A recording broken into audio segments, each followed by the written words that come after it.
লন্ডনে ব্রিটিশ বাংলাদেশি শিক্ষিকা সাবিনা হত্যার ঘটনায় আলবেনীয় নাগরিকের বিরুদ্ধে অভিযোগপত্র। ধারালো অস্ত্র দিয়ে উপর্যুপরি আঘাতের পর ফেলে রাখে লাশ। কাগজপত্রহীন অভিবাসীদের সাধারণ ক্ষমার মধ্যেই মালয়েশিয়ায় শ্রমিকদের ধরপাকড়। ৯৫ বাংলাদেশি সহ প্রায় ৩০০ শ্রমিক আটক, উদ্বিগ্ন প্রবাসীরা। এবার ব্রিটিশদের জন্য ভারত ভ্রমণে ১০ দিনের বাধ্যতামূলক কোয়ারেন্টাইন। টিকা নিলেও নিয়মের পরিবর্তন হবে না। দুই দেশের সম্পর্কের টানাপোড়েনকেই দায়ী করছেন বিশ্লেষকরা। দুবাইয়ের এক্সপো গ্রাউন্ডে পর্দা উঠল বাংলাদেশ প্যাভিলিয়নের। দেশকে ব্র্যান্ডিং করা হবে বিশ্ববাসীর কাছে। বাড়বে বিনিয়োগ, বললেন বাণিজ্য মন্ত্রী।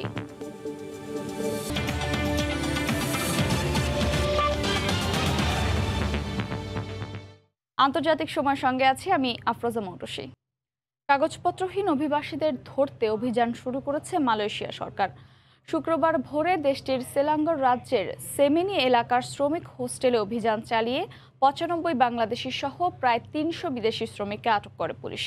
মালয়েশিয়া থেকে মোহাম্মদ আব্দুল কাদেরের রিপোর্ট। স্থানীয় সময় শুক্রবার ভোরে মালয়েশিয়ার সেলাঙ্গর রাজ্যের সেমেনি এলাকায় শ্রমিক হোস্টেলে ৭টি ব্লকে অভিযান চালিয়ে অবৈধভাবে বসবাস ও স্বাস্থ্যবিধি না মানার অপরাধে ৯৫ বাংলাদেশি সহ ২৯৭ জনকে আটক করে দেশটির অভিবাসন বিভাগ। যদিও দেশটিতে অবৈধ অভিবাসীদের বৈধ হওয়ার সময়সীমা রয়েছে আগামী ৩১ ডিসেম্বর পর্যন্ত।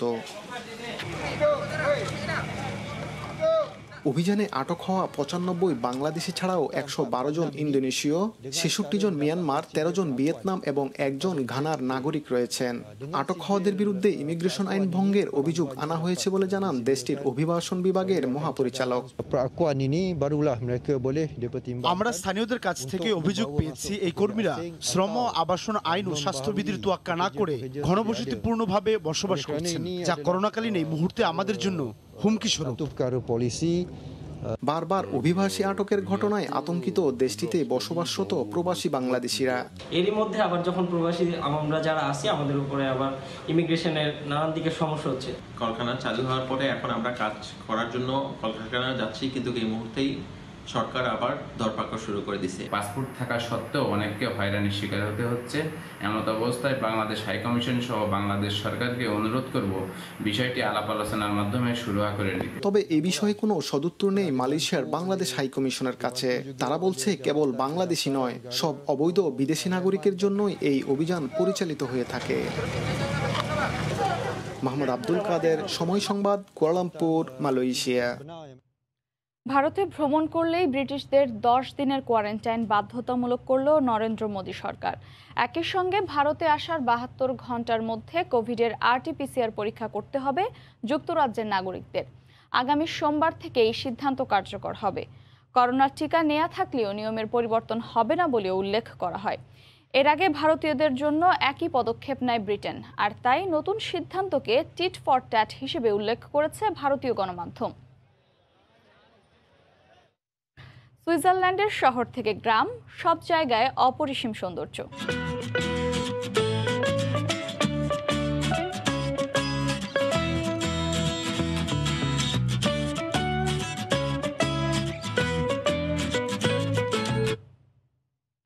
সুইজারল্যান্ডের জেনেভা লেক নিয়ে রিপোর্ট থাকছে সংবাদের শেষাংশে। অস্ট্রেলিয়ায় দীর্ঘ ১.৫ বছরেরও বেশি সময় পর আগামী নভেম্বরে তুলে নেওয়া হচ্ছে ভ্রমণ নিষেধাজ্ঞা। খুলে দেওয়া হচ্ছে সীমান্ত। তবে আপাতত দেশটিতে প্রবেশের সুযোগ পাবেন বিভিন্ন দেশে আটকা পড়া অস্ট্রেলীয় নাগরিক ও দেশটিতে বসবাসরত বিভিন্ন দেশের স্থায়ী বাসিন্দারা। সিডনি থেকে বিস্তারিত জানিয়েছেন SM আমিনুল রুবেল। ২০২০ সালে করোনা মহামারীতে বিশ্ব যখন বিপর্যস্ত, তখন অনেকটা হুট করেই মার্চ মাসে বহির্বিশ্বের সাথে সব ধরনের যোগাযোগ বন্ধ করে দেয় অস্ট্রেলিয়া। এতে দেশে বিদেশে আটকে পড়ে লক্ষ লক্ষ অস্ট্রেলিয়ার নাগরিক ও অন্যান্য ভিসাধারীরা। আজ এক সংবাদ সম্মেলনে দেশটির প্রধানমন্ত্রী স্কট মরিসন নভেম্বর থেকেই অস্ট্রেলিয়া আন্তর্জাতিক বর্ডার খুলে দেওয়ার ঘোষণা দিয়েছে। আপাতত শুধুমাত্র দেশটির যে সকল রাজ্যে ৮০% মানুষ করোনা ভ্যাকসিনের 2টো ডোজই নিয়েছে এমন নাগরিক ও স্থায়ী বাসিন্দারা ভ্রমণের সুযোগ পাচ্ছে। নতুন শিথিল শর্ত অনুযায়ী আগের মতো ব্যয়বহুল হোটেল কোয়ারেন্টিনে থাকতে হবে না কাউকে, বরং 1 সপ্তাহ নিজ বাড়িতে আইসোলেশনে থাকতে হবে। তবে দ্রুতই দেশটির অস্থায়ী বাসিন্দা, পর্যটক ও আন্তর্জাতিক শিক্ষার্থীদের জন্য ভ্রমণের সুযোগ করে দিতে আশাবাদী সরকার। যেসব যেসব শর্ত সাপেক্ষে বর্ডার ওপেন করতেছে, অ্যাকচুয়ালি আমাদের মতো স্টুডেন্টের পক্ষে বাংলাদেশে গিয়ে ঘুরে আসা এটা কোয়াইট ইম্পসিবল। অ্যাটলিস্ট জানুয়ারি ফেব্রুয়ারি পর্যন্ত ওয়েট করতেই হবে। ভিসা থাকা সত্ত্বেও গত 1.5 বছরে অস্ট্রেলিয়ায় উচ্চ শিক্ষার্থে বাংলাদেশি কোনো শিক্ষার্থী আসতে পারেনি। অনেকেই দেশে থেকেই লক্ষ লক্ষ টাকা টিউশন ফি দিয়ে অনলাইনে পড়াশোনা করেছে। বিশেষজ্ঞদের ধারণা, ভিসা পদ্ধতি সহজ করায় আগামী বছরের শুরুতেই হাজার হাজার বাংলাদেশি শিক্ষার্থী অস্ট্রেলিয়ায় পড়তে আসার সুযোগ পাবে। অস্ট্রেলিয়ার জনসংখ্যার একটি বড় অংশ অস্ট্রেলিয়ায় জন্মগ্রহণ করেনি, তাই দেশে ফিরতে চাওয়া মানুষের সংখ্যা অস্ট্রেলিয়ায় এই মুহূর্তে লক্ষ লক্ষ। ফ্লাইট স্বল্পতার কারণে আগামী বছরের মাঝামাঝি পর্যন্ত অন্তত অস্ট্রেলিয়া থেকে পৃথিবীর যে কোনো দেশে ভ্রমণ অত্যন্ত ব্যয়বহুল হবে, এমনটাই ধারণা করছে বিশেষজ্ঞরা। এস এম আমিনুল রুবেল, সময় সংবাদ, অস্ট্রেলিয়া। দুবাই এক্সপোর মাধ্যমে বাংলাদেশকে ব্র্যান্ডিং করা হবে বিশ্ববাসীর কাছে। এই লক্ষ্যে টেকসই উন্নয়নের পথে অপ্রতিরোধ্য বাংলাদেশ প্রতিপাদ্য নিয়ে এক্সপো গ্রাউন্ডে পর্দা উঠল বাংলাদেশ প্যাভিলিয়নের। শুক্রবার সকালে এক্সপোতে প্যাভিলিয়ন উদ্বোধন করেন বাণিজ্যমন্ত্রী টিপু মুনশি। শিবলি আল সাদিকের রিপোর্ট। দুবাই এক্সপো 2020-তে পর্দা উঠল বাংলাদেশ প্যাভিলিয়নের। শুক্রবার সকালে বাংলাদেশ সরকারের বাণিজ্যমন্ত্রী টিপু মুনশি প্রধান অতিথি হিসেবে এই প্যাভিলিয়নটির উদ্বোধন করেন। এই সময় উপস্থিত ছিলেন প্রবাসী কল্যাণমন্ত্রী ইমরান আহমেদ। এছাড়া রাষ্ট্রদূত আবু জাফর সহ অসংখ্য ব্যবসায়ী সেখানে উপস্থিত ছিলেন। সেই তো বাংলাদেশ, আজকের বাংলাদেশ, আজকের বাংলাদেশ, সেই বিশ্ব যেটা আমাদের অহংকার। বাংলাদেশের আর্থসামাজিক উন্নয়ন, অগ্রগতি, সাফল্য ও বাণিজ্য সম্ভাবনা তুলে ধরতে দোতলা বাংলাদেশ প্যাভিলিয়নে রয়েছে ডিসপ্লে সেন্টার। প্যাভিলিয়নের প্রবেশ মুখেই স্থান পেয়েছে বঙ্গবন্ধু জোন, যেখানে রাখা হয়েছে বাংলাদেশের স্বাধীনতার স্থপতি বঙ্গবন্ধু শেখ মুজিবুর রহমানের ভাস্কর্য।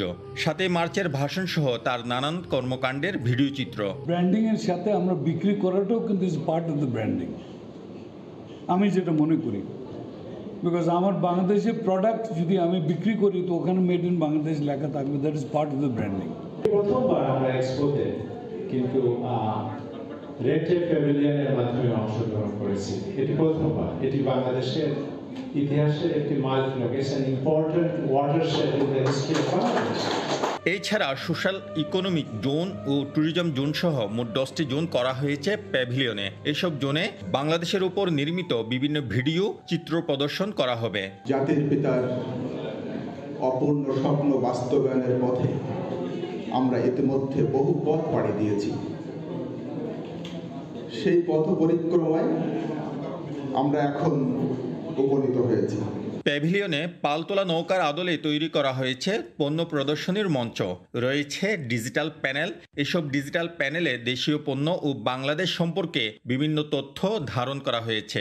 বিশেষ করে ঐতিহ্য, সংস্কৃতি, ইতিহাসের পাশাপাশি বাংলাদেশের বাণিজ্যিক ক্ষেত্রগুলোকে গুরুত্ব দেয়া হয়েছে, যাতে দর্শনার্থীরা তথ্য সহজে পেয়ে যান। এইসব থেকে বাংলাদেশে আরও বেশি বিনিয়োগের সুযোগ সৃষ্টি হতে পারে বলে ধারণা করা হচ্ছে।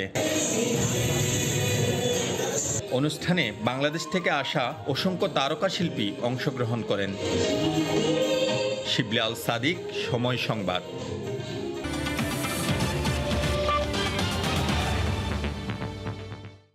জাতিসংঘের ৭৬তম সাধারণ অধিবেশনে অংশগ্রহণ শেষে দেশে ফিরেছেন প্রধানমন্ত্রী শেখ হাসিনা। বিমান বাংলাদেশ এয়ারলাইন্সের একটি ফ্লাইট প্রধানমন্ত্রীকে নিয়ে শুক্রবার রাতে হজরত শাহজালাল আন্তর্জাতিক বিমানবন্দরে অবতরণ করে। বিমানবন্দরে তাকে স্বাগত জানান কয়েকজন মন্ত্রী ও সরকারি উচ্চপদস্থ কর্মকর্তারা। এর আগে বৃহস্পতিবার ওয়াশিংটন ডিসির ডালাস এয়ারপোর্টে সরকার প্রধানকে বিদায় জানান বাংলাদেশের রাষ্ট্রদূত শহীদুল ইসলাম। জাতিসংঘের সাধারণ অধিবেশনে যোগ দিতে গত 17 সেপ্টেম্বর নিউ ইয়র্কের উদ্দেশ্যে রওনা হন প্রধানমন্ত্রী শেখ হাসিনা। ফিনল্যান্ডের রাজধানী হেলসিঙ্কিতে 2 দিন অবস্থান করে 19 সেপ্টেম্বর তিনি নিউ ইয়র্ক পৌঁছান।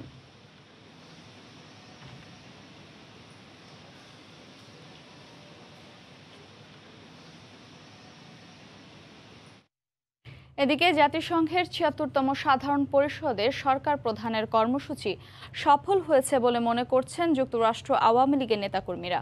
যুক্তরাষ্ট্র থেকে হাসানুজ্জামান সাকির রিপোর্ট।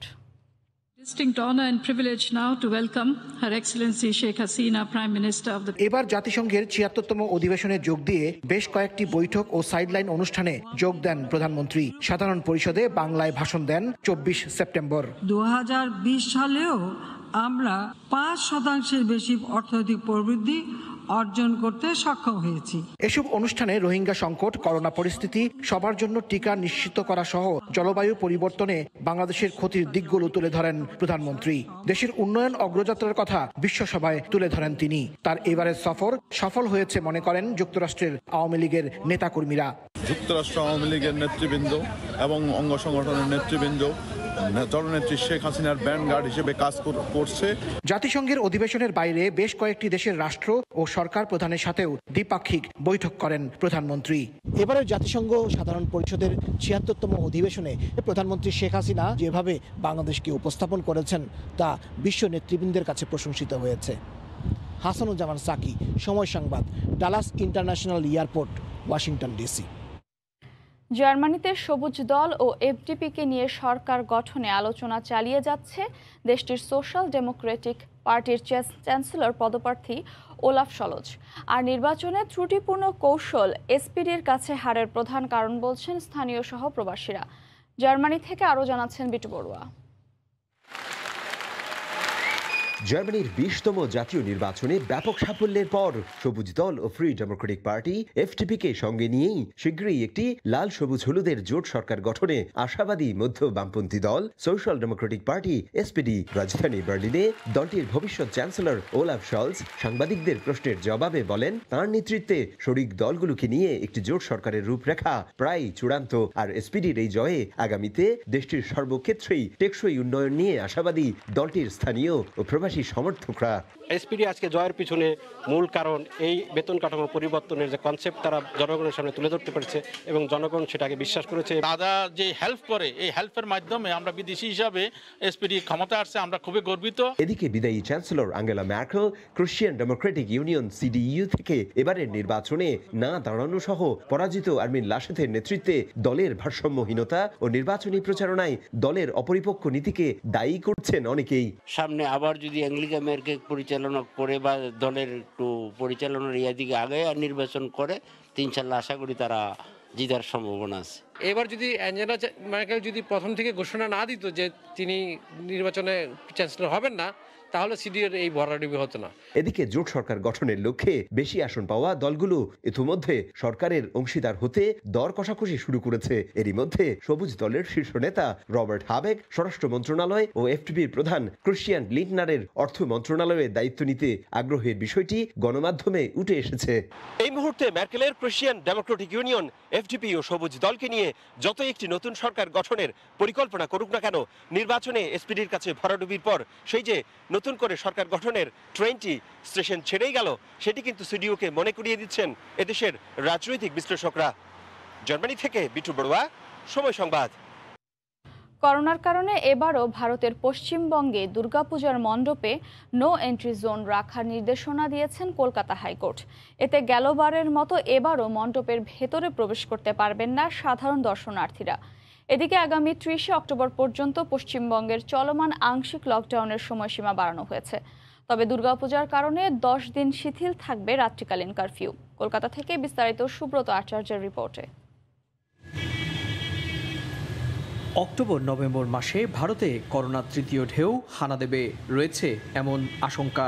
এই ঢেউ হবে আরও ভয়াবহ, তাই আগেভাগেই প্রস্তুতি নিচ্ছে কর্তৃপক্ষ। এরই ধারাবাহিকতায় কলকাতা হাইকোর্ট আসন্ন দুর্গাপূজায় গেল বছরের আদেশকেই ফের কার্যকর করার নির্দেশনা দিয়েছে।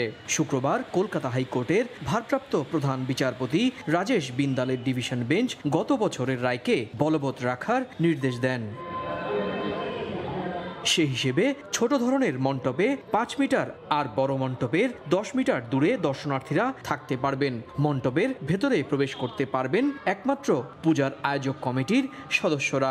সেটিও আগে থেকে তালিকা দিয়ে জানাতে হবে হাইকোর্টকে।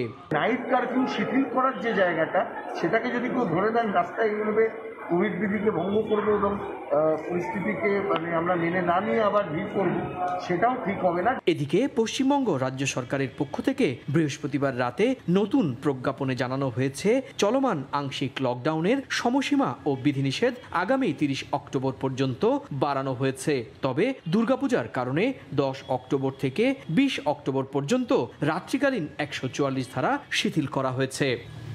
সুব্রত আচার্য, সময় সংবাদ, পশ্চিমবঙ্গ, ভারত। পার্লামেন্টের ভেতরে আত্মহত্যা করলেন আফ্রিকার দেশ মালাইয়ের সাবেক ডেপুটি স্পিকার।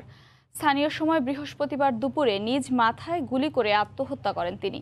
কর্তৃপক্ষ জানায় পার্লামেন্টে বৈঠকে যোগ দিতে তিনি সেখানে যান। 2019 সালে ডেপুটি স্পিকারের দায়িত্ব পালনের সময় সরকারের পক্ষ থেকে গাড়ি কেনেন তিনি, কিন্তু 6 মাস পর একটি দুর্ঘটনায় গাড়িটি ক্ষতিগ্রস্ত হয়। এদিন বৈঠকে তিনি গাড়িটির ক্ষতিপূরণ দাবি করেন। পার্লামেন্টে এটি নিয়ে বাকবিতণ্ডার এক পর্যায়ে তিনি মাথায় গুলি করে আত্মহত্যা করেন। ভূমধ্যসাগর পাড়ি দিয়ে ইতালিতে আসা অভিবাসীদের বন্ধু হিসেবে পরিচিত রিয়াসের প্রাক্তন মেয়র ডোমেনিকো মিমো লুকানোকে 13 বছরের কারাদণ্ড দিয়েছেন আদালত। অভিবাসীদের সমর্থন ও প্রশাসনিক পদের অপব্যবহারের দায়ে তাকে দোষী সাব্যস্ত করা হয়। হাজারো আফ্রিকান, এশিয়ান ও শতাধিক বাংলাদেশিকেও সহযোগিতা করেছিলেন মিমো। ভেনিস থেকে সহকর্মী মাকসুদ রহমানের তথ্য ছবিতে রিপোর্ট। দক্ষিণ ইতালির ক্যালাব্রিয়ার প্রদেশের ছোট্ট শহর রিয়াস। শহরের প্রাক্তন মেয়র ডোমেনিকো মিমো লুকানোকে অভিবাসন সম্পর্কিত অপরাধের দায়ে বৃহস্পতিবার 13 বছর 2 মাসের কারাদণ্ড দিয়েছেন আদালত। অবৈধ অভিবাসীদের সমর্থন ও প্রশাসনিক পদের অপব্যবহারের দায়ে দোষী সাব্যস্ত হন তিনি। রায় ঘোষণার পরপরই ইতালিতে হইচই পড়ে যায়। তার কারাদণ্ডে হতাশ ইতালিতে বসবাসরত প্রবাসী অভিবাসীরা। মামলার রায় নিয়ে অসন্তোষ জানিয়েছেন মিমো লুকানো। আইনজীবীদের পরামর্শে পরবর্তী পদক্ষেপ নেয়ার কথা জানান তিনি। অভিবাসী বান্ধব নেতা হিসেবে ইতালি ও আন্তর্জাতিকভাবে পরিচিত মুখ মিমো। অভিবাসন নীতির জন্য অনেক জাতীয় ও আন্তর্জাতিক পুরস্কার পেয়েছেন তিনি। 2016 সালে বিখ্যাত ফরচুন ম্যাগাজিনে বিশ্বের 100 জন প্রভাবশালী ব্যক্তির তালিকায় স্থানও পান মিমো। সময় সংবাদ, ইতালি। অপরূপ সৌন্দর্যের দেশ সুইজারল্যান্ডে ভিন্ন ভিন্ন ঋতুতে সৌন্দর্য ফুটে ওঠে আলাদাভাবে। দেশটির শহর থেকে গ্রাম সব জায়গায় রয়েছে অপরিসীম সৌন্দর্য। জেনেভা শহরের লেক জেনেভা হচ্ছে এমনই এক স্থান যা দেখে মুগ্ধ পর্যটকরা। সুইজারল্যান্ড ঘুরে এসে বিস্তারিত লুৎফুর রহমান বাবুর রিপোর্টে।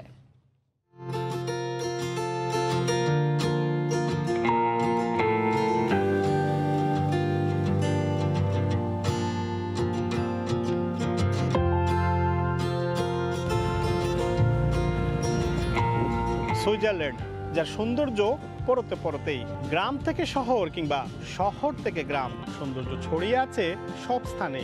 আর ঋতুভেদেও সুইজারল্যান্ডের সৌন্দর্য ভিন্নভাবে ফুটে ওঠে। শীতকালে এর সৌন্দর্য একরকম হলেও গ্রীষ্মকালে এর সৌন্দর্য আরেক রকমের। তবে শীতকালের থেকে গ্রীষ্মকালের সৌন্দর্যই পর্যটকদের বেশি আকর্ষণ করে। So this is wonderful, and then the beauty, natural beauty is so great, so people have a peace of mind just being here. সুইজারল্যান্ডের এক একটি শহরের সৌন্দর্য ফুটে ওঠে এক একটি স্থানকে ঘিরেই। সুইজারল্যান্ডের জেনেভা শহরের অন্যতম সৌন্দর্য হচ্ছে লেক জেনেভ। আল্পস পর্বতের কাছাকাছি এই লেক জেনেভের সৌন্দর্য অপরিসীম। লেক জেনেভের সৌন্দর্য মুগ্ধ দেশ থেকে আসা অনেক পর্যটকও। তবে দেশের প্রাচীন নিদর্শনগুলো সংরক্ষণ করা হলে বাংলাদেশেও পর্যটকের উপস্থিতি আরও বাড়বে বলে তারা তাদের মতামত তুলে ধরেন। আর এর সৌন্দর্যে মুগ্ধ স্থানীয়রাও। এই জেনেভাতে যে লেকের সামনে এখন দাঁড়িয়ে আছি, এটা যেমন প্রথমবার দেখছি, এটা ছবি দেখেছি, কিন্তু এখানে সামনে আসা হয়নি। যে ফোয়ারাটার সামনে দাঁড়ানো, তো এগুলো অবশ্যই মানে প্রকৃতির যে সৌন্দর্য, এবং সেটা মনে হয় যে দেশটার একটা ভালো দিক। লেক জেনেভার যে নয়নাভিরাম সৌন্দর্য আছে, এটা মানে দেখার মতো। মানে কোনোভাবে এই যে আমাদের যে অনুভূতি, এটা প্রকাশ করতে পারবো না। আর দেখা মনে হয় যে প্রতিবার দেখেই আবার কিছু আবিষ্কার করি নতুনের মতো। জেনেভা লেকটা আমার কাছে অনেক সুন্দর লাগে, এবং টুরিস্ট যারা আসে তাদের কাছে অনেক সুন্দর একটা জেনেভা আকর্ষণীয় জায়গা। সৌন্দর্য পিপাসুদের কাছে সুইজারল্যান্ড এমনিতেই পৃথিবীর স্বর্গ হিসেবেই পরিচিত।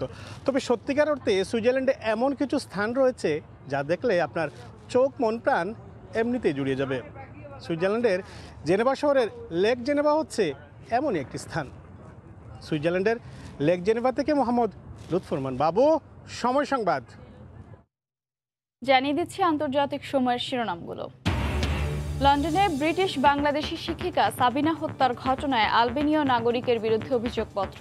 ধারালো অস্ত্র দিয়ে উপর্যুপরি আঘাতের পর ফেলে রাখে লাশ। এবার ব্রিটিশদের জন্য ভারত ভ্রমণে 10 দিনের বাধ্যতামূলক কোয়ারেন্টাইন। টিকা নিলেও নিয়মের পরিবর্তন হবে না। দুই দেশের সম্পর্কের টানাপোড়েনকেই দায়ী করছেন বিশ্লেষকরা। এবং দুবাইয়ের এক্সপো গ্রাউন্ডে পর্দা উঠল বাংলাদেশ প্যাভিলিয়নের। দেশকে ব্র্যান্ডিং করা হবে বিশ্ববাসীর কাছে। বাড়বে বিনিয়োগ, বললেন বাণিজ্যমন্ত্রী। এই ছিল আন্তর্জাতিক সময়ে। সঙ্গে থাকুন সময়ের।